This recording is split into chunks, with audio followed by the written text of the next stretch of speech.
I talk to professional service firm leaders almost daily, and they routinely ask me for my advice about when they should engage prospects in dialogue. This can be a real conundrum. Talk to them too early and they ignore you.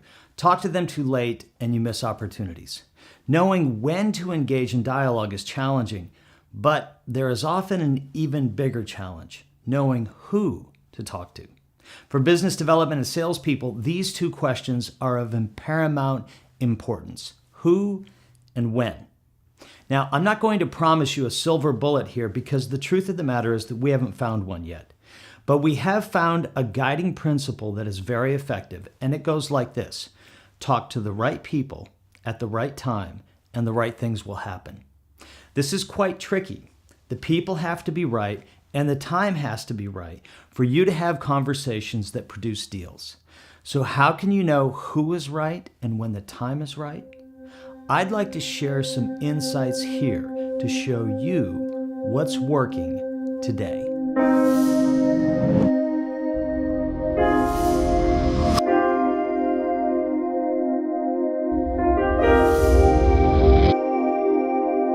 The most important factor in achieving a great outcome is talking to the right people. Who are these people and what do they look like? I think you're looking for ideal prospects. An ideal prospect is someone who fits your ideal client profile, but who is not yet your client. These are the people you want to be talking to. What's an ideal client profile? There are 7 major qualities that we've identified that cause ideal clients to stand out. Impact: you deliver services that have a significant impact on their situation, usually their top or bottom line or both. Budgets: ideal clients easily afford your services and usually have already reserved a line item in their budget for those services. Profits: you earn a substantial profit by delivering these services. Insights: you understand what your ideal client needs often better than they do. Expertise: your ideal clients want and need your specific capabilities and have limited options for acquiring that expertise. Culture: there's a good fit between the way you do business and the way your ideal clients prefer to be served. And then 7th, chemistry: your staff and your ideal client's staff work well together with few conflicts. I would imagine that if you made a list of clients who fit this profile, some common characteristics would start to emerge about these people. This is what we call ideal client demographics. Characteristics like age, race, gender, education, title, industry, and other factors. But I encourage you to go even deeper and make a list of their psychographics. These are the topics that really matter to them. For instance, if you're from a CPA firm, your ideal client may be deeply concerned with taxes, compliance issues, and technology systems. If you're from an IT consulting firm, your ideal clients may be deeply concerned with the reliability, scalability, and security of their technology environment. If you're from a coaching organization, your ideal clients may be focused on creating the most productive and unified working environment possible. If you're from a law firm, your ideal client may be concerned with protecting their assets or organization from lawsuits that drain resources and defocus their staff. If you're from a financial service firm, your ideal clients may be obsessed with protecting and growing their wealth. If you're from an engineering or architectural firm, your ideal client may be focused on producing a building with beautiful aesthetics and practical features that conserve energy and water. Well, here's what we've discovered after working with service firms in all of these disciplines. They all have ideal clients, and all of those clients have major goals. The more clearly you understand and can speak to those goals, the more successful you'll be. What's important here is that you are intentional about building a profile of your ideal client based on the best clients you have today. So when the time comes for dialogue, you have a framework to compare the prospect against the ideal client profile. If there isn't a fit, then a conversation probably doesn't make sense. But if there is a fit, then it will be a great outcome for both of you.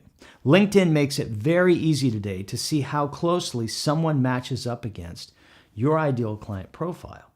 So this is the first step in knowing whether or not you should talk to a given prospect. But it's only the first step because in my experience, a match against the ideal client profile, that's the baseline. It's the bare minimum that you need.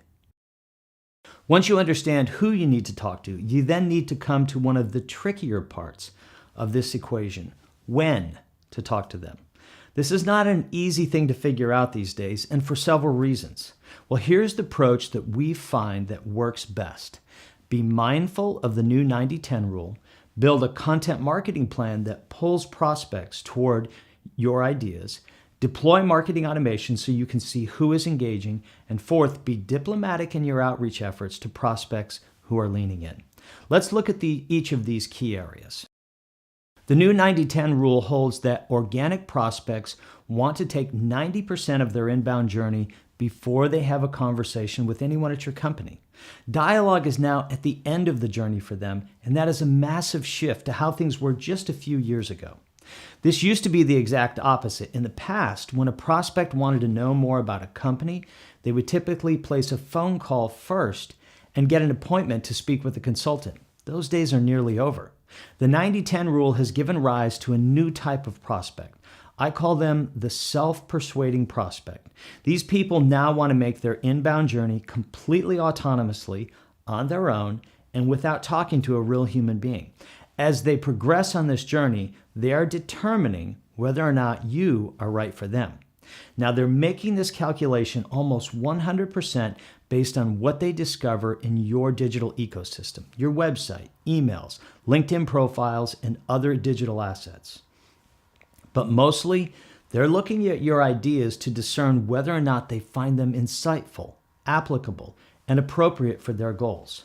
There are two critical implications for the new 90-10 rule for service organizations. You must have the right content marketing plan because that is determining whether or not they will talk to you.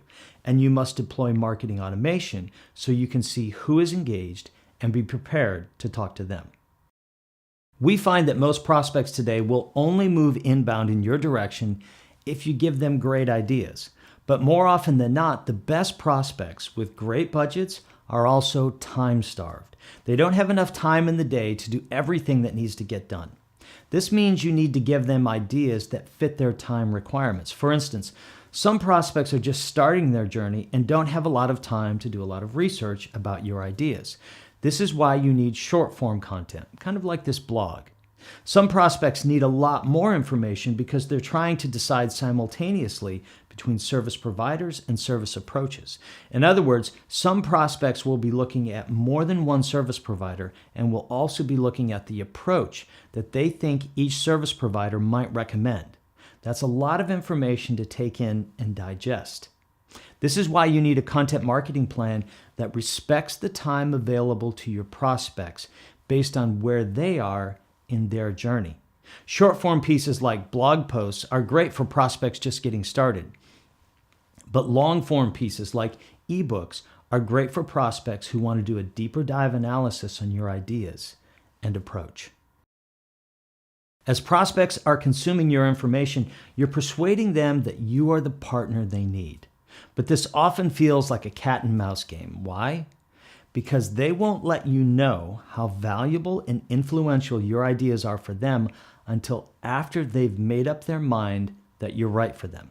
We hear this all the time and we see it all the time. Prospects consume our content and spend a lot of time thinking about the ideas we present to them, but they almost never reach out to us in the middle of that journey to say, hey, I think that was a great idea. Instead, they try to remain as invisible for as long as possible. We see prospects routinely registering for content with Gmail and other generic email addresses. We know these prospects are afraid that as soon as they give us their contact information, they'll be pestered by sales calls. And by the way, we don't do that. This is why you need marketing automation. Despite what you may have heard, the value of marketing automation is not automation, it's lead scoring. Lead score is a translation of a prospect's aggregate digital behavior into a score.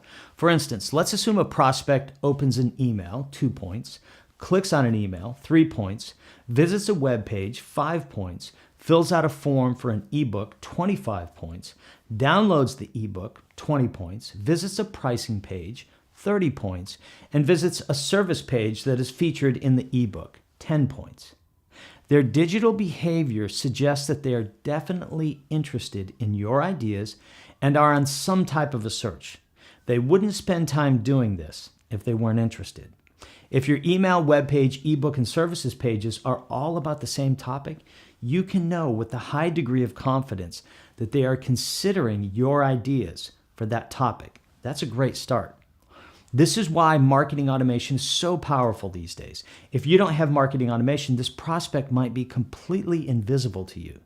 But with marketing automation, you can know who they are, what they're interested in, and how much time they've spent with your ideas. That knowledge is a tremendous help when it comes time for dialogue. The other beauty of marketing automation is that it can help you decide when the time is right to reach out to a prospect. And here's what I mean. Digital marketing produces two types of opportunities as it relates to dialogue with organic prospects. Either prospects request a meeting or the service provider requests the meeting. If a prospect requests the meeting, your judgment call about whether or not to take that meeting will be based on their match against your ideal client profile. But how do prospects decide whether or not to take your call? Well, here's what we've discovered. The closer a prospect gets to needing to make a decision, the more open they are to having a conversation with the service provider. Their digital behavior almost never lies. A sudden spike in digital activity is a clear indication that a prospect is approaching a decision moment. No one likes to make decisions without being informed and having all of their options on the table. So the lesson learned is this: a tactful request for a conversation about a prospect's goals delivered at the right time and with the right tone is often just the push they need to enter dialogue. Buyers of services have become much smarter, much more sophisticated, and far less trusting. They hate being pitched to and frequently avoid anyone who sounds like a salesperson. This has led to a world of jaded prospects. But the sad truth is that the need for services in today's complex world is greater than ever. Most people won't be able to achieve their career or life goals without the help of a professional service provider somewhere along their journey. If they don't get that help, they will suffer. This is why diplomacy is so important if you are the person requesting a meeting. If you strike the wrong tone at this critical moment, after a prospect has consumed your content and bought into your ideas, they will go cold very quickly. So I have a few recommendations for you. First, respect your prospect's time. Schedule a call at a time that works for them. Stick to the time allotted for the call. Have an agenda and make sure it focuses on your prospect's goals. Make the most of your time together.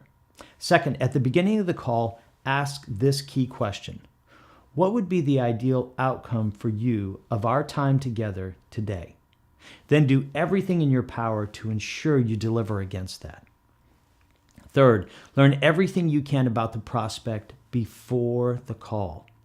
Look at their lead score in your marketing automation system and understand what they've been looking at and thinking about. Visit their LinkedIn profile and familiarize yourself with their history.